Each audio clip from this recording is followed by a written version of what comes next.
Défi de l'entrepreneuriat au Congo, nous en parlons avec Augustin Benazo, il est délégué général du CEPES Congo. Une fois de plus, bonsoir. Bonsoir.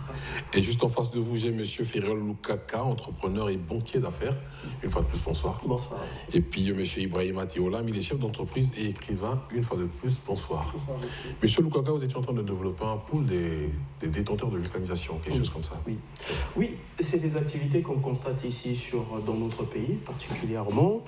Et je pense qu'aujourd'hui, on peut gagner beaucoup avec cela. Aujourd'hui, nous pleurons qu'il n'y a pas d'activité. Je pense qu'aujourd'hui, si nous essayons de réorganiser cette activité, c'est peut-être une activité qui est porteur d'emploi. Alors, on va prendre le cas sur cette activité. Est-ce que vous pensez qu'ils vont se réunir, ils vont mutualiser leurs efforts? Oui. Est-ce qu'ils vont supporter les taxes, la taxation? C'est surtout ça la question qui freine des fois. On sait que ce n'est pas la seule obstacle. Le problème, c'est quoi? C'est un jeu commercial.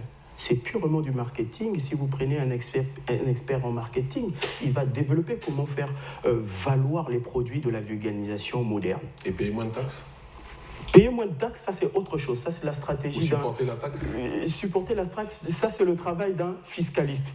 Un juriste fiscaliste, il va essayer de conseiller cette entreprise de vulgarisation, dirant que, bon, voilà, votre fourchette fiscale que vous allez verser au niveau des impôts. Je pense qu'aujourd'hui, moi, ce que je suis en train de parler, c'est de créer un cadre de travail. Le cadre de travail, c'est très important, monsieur Mexon, parce que vous êtes là, on a créé un cadre de travail pour vous, pour travailler. Sinon pas, vous aurez appris à l'université, restez là-bas sur les bancs. Aujourd'hui, vous êtes là, vous êtes en train de travailler, c'est une bonne chose. Mais le problème, c'est la pérennisation de l'activité. Aujourd'hui, vous travaillez, pensez aussi aux autres générations futures. C'est-à-dire que ces générations, aujourd'hui, vous partez, vous revenez pour encadrer. Moi, quand je travaillais, je faisais comme ça, comme ça. Je pense que c'est ça. Créer un cadre de travail et après, ça va suivre. Donc, je pense que la stratégie fiscale, la stratégie financière, la stratégie juridique, ça, c'est la question aux spécialistes. Moi, je viens parler juste d'un concept. Comment faut-il créer pour essayer de réduire le niveau de chômage. Alors, vous êtes un banquier d'affaires. Je ne sais pas ce que ça veut dire, vous allez le dire tout à l'heure. Mais en tout cas, ce qui est sûr, c'est que vous accompagnez les gens dans la création de leurs entreprises ou de mettre en place leur affaire. Évidemment, les questions de taxation, vous les croisez. Oui. Comment est-ce que vous les contournez, vous les surmontez? Oui. Quand nous constatons cela, nous faisons appel, parce que c'est des longues réunions. Nous appelons d'abord le porteur de projet, il arrive, on se met en discussion. Et si c'est des questions juridiques, moi, je ne suis pas spécialiste en questions juridiques, j'appelle un juriste et le juriste vient mettre en place une stratégie juridique pour lui. Et si c'est des questions fiscales aussi, j'appelle un expert fiscal qui va venir. Donc, c'est des longues réunions que nous allons discuter avec le porteur de projet ou sinon que la personne qui veut mettre son argent pour fructifier son argent. Y a-t-il des projets qui ont finalement échoué parce que la taxation... Oui, effectivement, c'est parce que c'est ce que je dis, c'est le comportement. Aujourd'hui, tu peux conseiller la personne et quand il part, il se retrouve dans son milieu, il reporte ces mêmes démons. Donc aujourd'hui, c'est très difficile, notamment en Afrique. En Europe, ça se fait. Les gens connaissent, ils savent, parce qu'ils sont préparés à la base. Mais chez nous, c'est très compliqué. C'est des choses que nous embrassons, que nous ne connaissons pas réellement ce que c'est. Vous savez, vous laissez votre argent en banque, vous ne savez pas ce que la banque en profite de votre argent. Vous voyez, c'est des questions aujourd'hui que vous devez vous poser.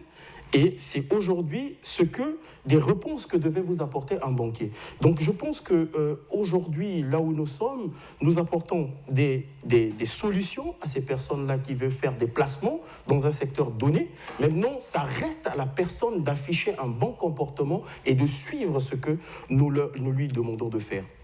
Ibrahima Tiolam, M. Augustin va réagir tout à l'heure. Une question, doit-on fuir les taxes? Jamais. Au contraire, on doit contribuer. Mais par contre, comme a dit mon co-débatteur, c'est que nous ne sommes pas préparés. Et lorsqu'on n'est pas préparé, la taxe arrive, on est dans les difficultés pour faire face aux taxes. Je vais donner des exemples très précis. J'ai travaillé pour le Val-de-Marne en tant que consultant sur un dispositif qui s'appelle EPCE, évaluation post-création d'entreprise. Donc j'accompagne des entrepreneurs par le biais du département dans le 94 pour les aider à monter leurs projets. Et lorsqu'on fait les calculs à travers le plan d'affaires, les entrepreneurs s'en sortent, y compris les taxes que ces entrepreneurs doivent à l'État.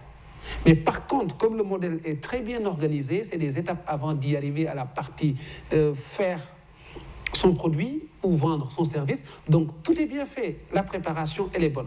Mais en Afrique, j'ai accompagné des personnes pour qui j'ai donné des instructions très précises en matière de préparation de projet, des fois, la personne se voit dans une autre configuration en faisant de sa propre entreprise une façon de gérer qui lui est propre. Or, l'entreprise a besoin de personnes ressources extérieures qui donnent une orientation. Par contre, pourquoi je dis qu'on ne doit pas fuir l'État? Peut-être c'est mon parcours français qui me donne cette attitude, parce qu'on m'a donné une instruction fiscale.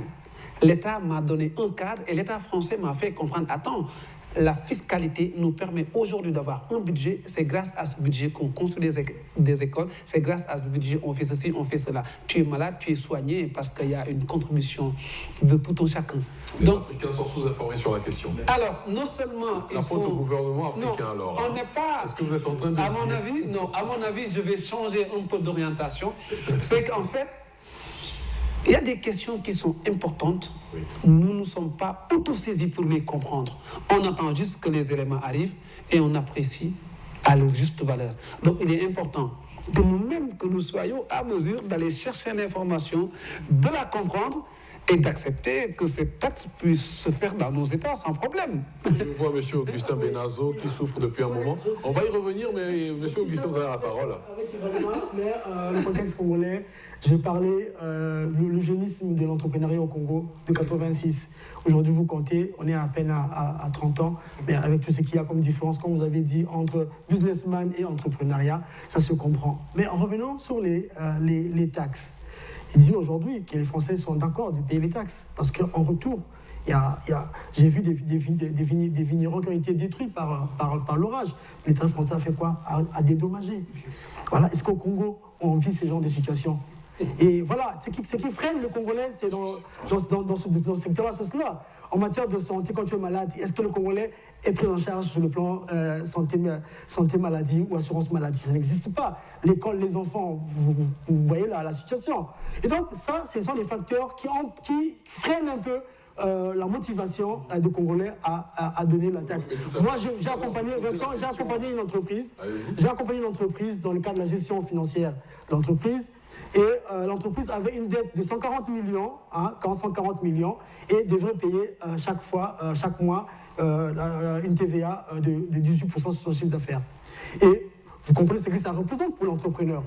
Qu'est-ce qu'il va faire? Il fait une double comptabilité, simplement, mais parce que les paramètres, parce que je reviens sur la question des férioles, les agrégats macroéconomiques. Mais voilà, mais ça doit accompagner les entrepreneurs congolais. Oui, j'ai posé une question tout à l'heure, M. Augustin Benazo. J'ai dit, est-ce que les Congolais sont sous-informés sur la question de payer les taxes? Ils ne sont pas sous-informés, mais ils ne trouvent pas l'intérêt de payer ces taxes. Voilà, parce que j'ai rencontré quelqu'un ce matin, un ami à moi, qui a fermé son entreprise, qui a employé 40 personnes. Parce qu'il y avait un harcèlement des services publics et il était obligé de fermer l'entreprise. Et 40 Congolais aujourd'hui sont en chômage. Il n'a pas pu. Comment est-ce que vous réagissez à ce que M. Augustin dit? Alors, moi, en fait, personnellement, si la personne est bien préparée, elle peut avoir la chance de réussir son entrepreneuriat tout en payant des taxes. Par contre, mais moi, je rejoins aussi monsieur en disant qu'en fait, qu'on n'est pas très bien préparé. Tout ça, par exemple, on te dit, ce bien, si tu le vends à 100 francs, tu donnes à l'État 25. Donc, ce n'est pas ton argent, n'y touche pas. Mais ce que nous faisons en tant qu'entrepreneur, on prend notre argent, c'est-à-dire le prix de vente du produit, on a récupéré la TVA, on mange la TVA. Donc l'État se présente le mois prochain, on n'a pas d'argent pour payer à l'État.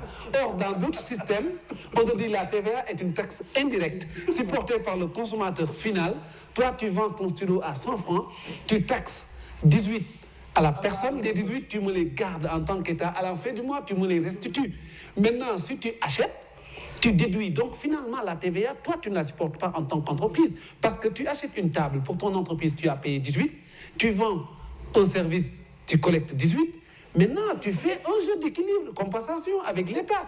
Mais l'argent de l'État, tu gardes, tu manges. À la fin du mois, tu retrouves dans des difficultés. Donc, il y a un problème de formation. Mais par contre, j'ai une proposition que j'avais faite dans un autre pays, dans un autre contexte. J'ai dit, nous avons un secteur informel extrêmement dynamique. Aujourd'hui, vous rentrez dans un garage mécanicien, vous allez voir des jeunes mécaniciens qui n'ont pas été à l'école et qui réussissent à dépanner. Ces jeunes, si on met en place un modèle d'incubation, avec, comme vous avez dit tout à l'heure, un comptable, un je ne sais pas moi, on est en train de structurer leur modèle. Par ailleurs, si nous incitons les jeunes à entreprendre, on peut les inciter fiscalement à accepter que dans un pays, il faut qu'on cotise. En faisant quoi? Par exemple, on peut dire, pour la première année, si vous faites 100, vous gardez 10, donnez-nous 15. C'est-à-dire, on crée un modèle qui fait que les jeunes se sentent en confiance. Ou bien, on continue un peu. Sur ce pays-là, j'avais dit, pendant 5 ans, on dit aux jeunes, ne payez pas. Mais par contre, vous avez une obligation de déclarer. Et on fixe le montant. Si vous avez jusqu'à 1 million par mois, vous ne payez pas d'impôt. Cela permet à l'État de comptabiliser les entreprises, de les rendre formelles et de voir qui fait quoi et à quel niveau on a des entreprises. Maintenant, on dit, tant que vous n'arrivez pas à 1,5 million, vous ne payez pas. C'est vrai, on va avoir une double comptabilité, mais on peut y avoir sur un échantillon de 1000, mais cette personne qui peut être volontairement intéressée à la question et qui paye l'impôt. Je suis d'accord avec vous, mais sauf Je voulais intervenir dans le cadre, toujours dans la protection des entreprises au Congo.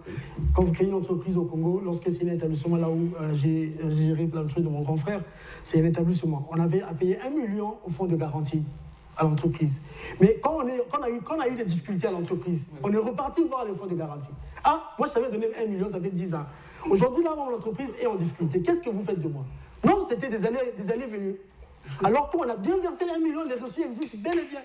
Voilà. Beaucoup d'entreprises sont dans cette situation où ils ont versé au niveau de l'État des fonds pour permettre à l'État de fonctionner comme vous le dites. Mais en retour, quand moi je suis en difficulté, je ne bénéficie de rien. Aucune protection. Juridiquement, il n'y a rien. Monsieur Ferrer veut réagir, allez-y. Oui, c'est une bonne chose. Hein. Bon, aujourd'hui, techniquement, Je vous en prie. Je vous dis par exemple, moi je donne des exemples plus. Moi je ne suis pas vraiment quelqu'un qui développe beaucoup de théories, mais je développe des idées. C'est très bien. Bon, prenons par exemple l'Institut français. Ou sinon prenons par exemple Saint-Exupéry. C'est une école. On vous dit, le Congolais paye 2 millions. Le Français paye 1 million. Il y a des enfants, des gens qui ont quand même des moyens et qui fréquentent là-bas. Ils peuvent mettre 5 enfants. 5 enfants, voyons, 10 en francs, j'exagère un peu, mettons 10 enfants. 10 enfants, 2 millions, ça fait 20 millions. OK? Cet argent, il paye un peu le personnel, l'autre argent repart comme crédit octroyé à nos États. Vous voyez? Donc, la question de la modernisation de nos activités est très importante. Aujourd'hui, il faudrait que nous modernisons nos activités, nous créons des activités très fortes avec des cadres rompus. C'est ce que M. Lam parlait. Aujourd'hui, vous pouvez créer, mais quand vous n'avez pas des cadres rompus, c'est très difficile. Et ces cadres rompus, ça passe par la formation. Mais la formation de qui ? Parce qu'il y a une génération qui a été abandonnée. Cette génération se trouve dans des problèmes. Ils ont 4 enfants, 5 enfants, ils vivent encore chez les parents. Ils ont de la concurrence entre eux. Il y a des conflits générationnels. C'est très difficile. Donc c'est pourquoi aujourd'hui, par exemple, avec Perspective d'avenir, c'est un bon projet qu'il faut soutenir. Maintenant, il y a certainement des faits qu'il faudrait voir pour essayer d'accompagner cette idée. Je pense que c'est une bonne idée de passer par la jeunesse, c'est le relais. Comme a dit M. Lam, créer des incubateurs pour former ces jeunes. Et dire aux jeunes, en réalité, l'attitude n'est pas d'être comme un patron, l'attitude c'est de vendre. C'est vendre qui donne de l'argent. Et quand tu vends au niveau national et que tu vends au niveau extérieur, ça apporte les devises. Et quand ça apporte les devises, ces devises-là rentrent dans le circuit monétaire du pays, ça booste l'économie. Et donc la Banque centrale reçoit de l'argent qui vient de l'extérieur, ça permet à la Banque centrale de faire redescendre au niveau des banques centrales et de les redistribuer. Je pense que c'est ça. Waouh, quelle démonstration, elle est très bonne. Hein. J'aime bien la démonstration. Le schéma est simple. Je voulais faire de ça un sujet de mémoire, mais j'ai été buté à quelques éléments d'approche, notamment comment faire que l'informel passe au formel. Ça, c'est quelques éléments sont apportés par Ibrahima durant son intervention. Je pense que la question a été vue par le gouvernement aussi, notamment le ministère des PME. C'est pas suffisant. Une politique là-dessus. C'est pas suffisant. Qu'est-ce qu'il faut ajouter alors? Ibrahima a proposé un certain nombre de mesures. Moi, je proposerais ceci, puisqu'on a regardé, on a fait le diagnostic du secteur informel. quelle est leur source de revenus? Quelle est leur source de financement? On a dit, il y en a deux. Les fonds propres, plus ça, des investissements informels. Okay, ce qui fait que le gouvernement aujourd'hui n'a pas la maîtrise de ces structures. Comme a proposé Ferriol, c'est regrouper les secteurs regrouper les secteurs. Okay, notamment, comme l'a dit ceux qui font le VUCA, on les regroupe en termes d'organisation et le gouvernement sera en lien avec les responsables des organisations pour essayer de les former, les éduquer, arriver à atteindre le truc. Deuxième élément, c'est que quand vous créez une entreprise, ceux qui ont fait comptabilité, on dira mieux que nous. Lorsque votre source de financement n'est pas contrôlée, la comptabilité ne peut être que nul. Non, pas nul, mais biaisé. Moi, j'ai une inquiétude. Et donc, le gouvernement n'aura aucun contrôle sur la gestion de cette entreprise. J'ai une inquiétude. Aujourd'hui, près de 70% de l'emploi dans notre pays est sur le plan formel. J'ai une inquiétude par contre. J'ai une inquiétude par contre, oui. Tout ce que vous dites, c'est bien, c'est des bonnes théories, hein, mais est-ce que cela va résoudre la mauvaise interprétation des taxes qui conduit finalement à l'économie souterraine de la part de ceux qui veulent créer des entreprises? Vous le dites, oui, mais est-ce que c'est la réponse à la mauvaise interprétation du paiement des taxes? Parce que le Congolais fuit le paiement des taxes. J'ai quel exemple?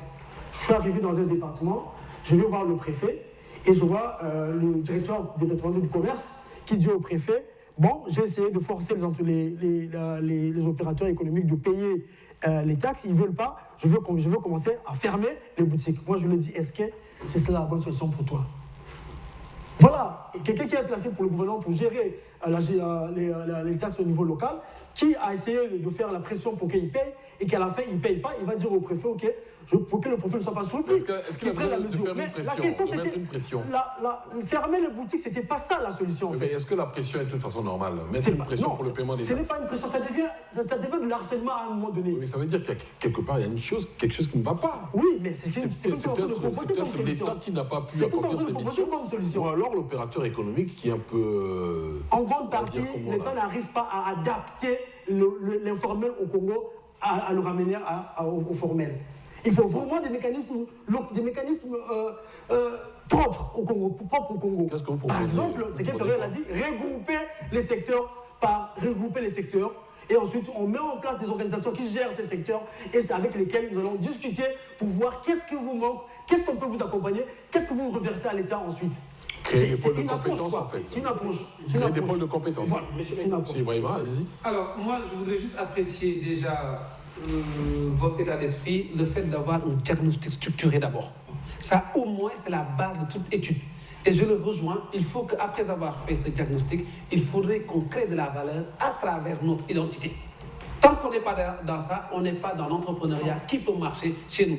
Maintenant, par rapport à la question qui nous lie, comme toujours, il ne faut pas fuir l'État, parce que le gouvernement a besoin de ressources pour faire face à notre encadrement. Mais si nous sommes bien sensibilisés et que nous aussi, qu'on ait une discipline en matière de gestion de notre argent, nous pouvons réussir. Maintenant, tout à l'heure, notre très cher ami a parlé de perspectives d'avenir. Je vais préciser que je suis ici grâce à Perspectives d'avenir pour une mission. Je salue vraiment le travail qui est fait par son président, M. Sassou Nguesso, son directeur exécutif et l'ensemble de l'équipe. Parce qu'aujourd'hui, Monsieur Denis Christel Sassou Nguesso, pour ne pas prêter confusion au chef de l'État, vous savez. En fait, ce qui est intéressant, vous savez, en Afrique, je n'ai pas encore vu, par rapport à mes expériences, une personne qui s'est engagée à travers une fondation et apporter une contribution au niveau des jeunes. Moi, ça fait 12 ans que je travaille sur la question dans plusieurs pays. Si je vois quelqu'un qui fait ça, je ne peux que l'apprécier. Qu'est-ce qui vous marque dans ce qu'il fait? Mais parce qu'en fait, la création d'entreprise. Oui, mais ce qui me marque déjà, dans le modèle de la Fondation Perspectives d'avenir, il s'agit d'abord de faire un diagnostic auprès du jeune, écouter le jeune, laisser le parler, essayer de cerner ses problématiques avant d'agir. Et en agissant, c'est que Perspectives d'avenir a son propre modèle. Par ailleurs, il compte sur la collaboration des institutions de l'État, des organisations non gouvernementales, des consultants externes, de plusieurs personnes qui viennent apporter leur contribution. À titre d'exemple, je suis venu depuis une dizaine de jours, je monte pour Perspectives d'avenir une académie de l'employabilité et du leadership. Par rapport à cette activité que nous allons créer très prochainement, j'ai organisé sous le complice de perspectives d'avenir, des consultations directes.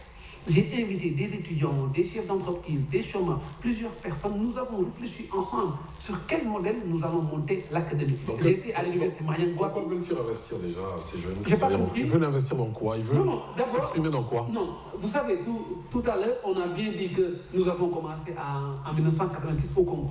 On a bien dit que le modèle repose soit sur l'État, soit sur les Occidentaux. On va maintenant comprendre qu'est-ce qu'il faut faire avec les acteurs, que les jeunes s'expriment. À la fin de toutes ces expressions, nous allons tirer les enseignements. On se dira, nous avons 100 jeunes qui ont besoin de capacités sur ça. Nous avons 50 jeunes qui ont besoin de financement. Par contre, il faut les orienter dans ça. Nous avons ça. Mais sinon, ce qui risque d'arriver, tout à l'heure, il a dit la majeure partie des entreprises sont dans le commerce. Si vous faites le commerce, vous enrichissez l'étranger. Le commerce n'est pas tenu par le Congolais. Si vous faites le commerce, vous allez enrichir les produits qui viennent de l'étranger. Mais par contre, si vous êtes un Congolais, vous avez cette matière, je vous encadre à la transformer et le service que vous pouvez vendre ou le produit que vous pouvez vendre sera en tout cas rehaussé. Ouais. Tout le monde va vous accompagner. Vous êtes en train de créer de la valeur. Une valeur ajoutée. Une chose est sûre, c'est que nous attendrons la fin de vos études pour revenir sur ce plateau et puis parler de ce nouveau modèle que vous allez proposer donc aux jeunes. Alors on va aborder la dernière question. De quel type d'accompagnement souvent besoin les jeunes et les femmes pour faire face aux difficultés de création d'entreprise?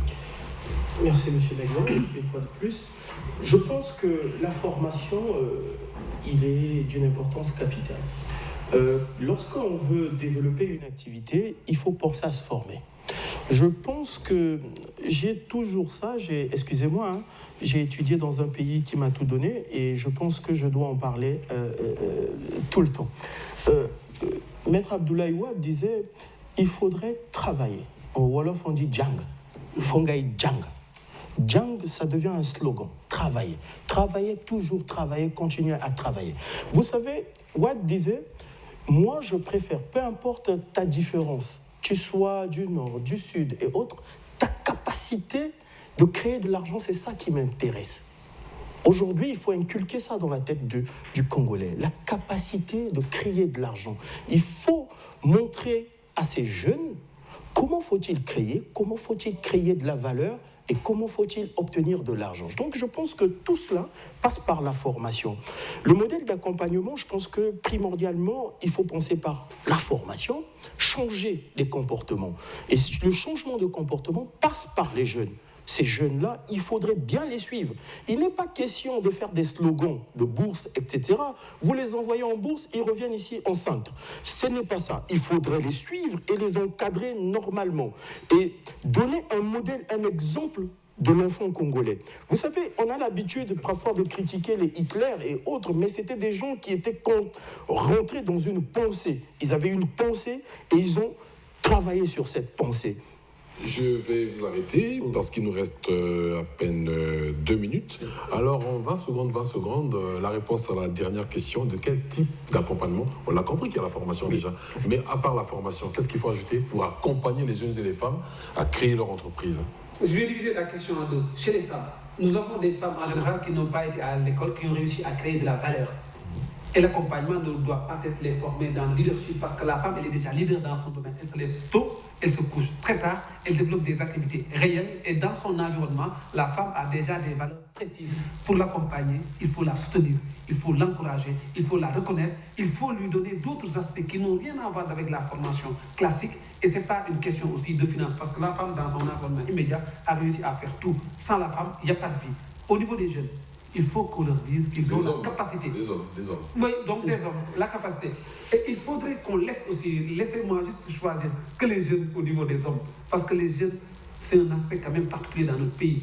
Un jeune, on lui a fait comprendre en Afrique, tu ne sais rien faire. Jusqu'à ce qu'il l'a cru. Donc ce qui veut dire, quand un jeune veut créer une lumière, on lui dit non, il est très tôt, tu n'es pas âgé, tu n'es pas blanc, tu n'es pas ci, tu n'es pas cela. Et je voudrais juste adresser un message aux jeunes. Quelqu'un qui vous dit qu'on n'est pas capable de faire quelque chose, il ne faut jamais l'écouter. Parce qu'en créant ce stylo, des personnes se sont regroupées, ont réfléchi, ont testé et ça a marché. Peut-être ça n'a pas marché à la première tentative. On ne doit pas démissionner parce que ça ne marche pas à la première tentative.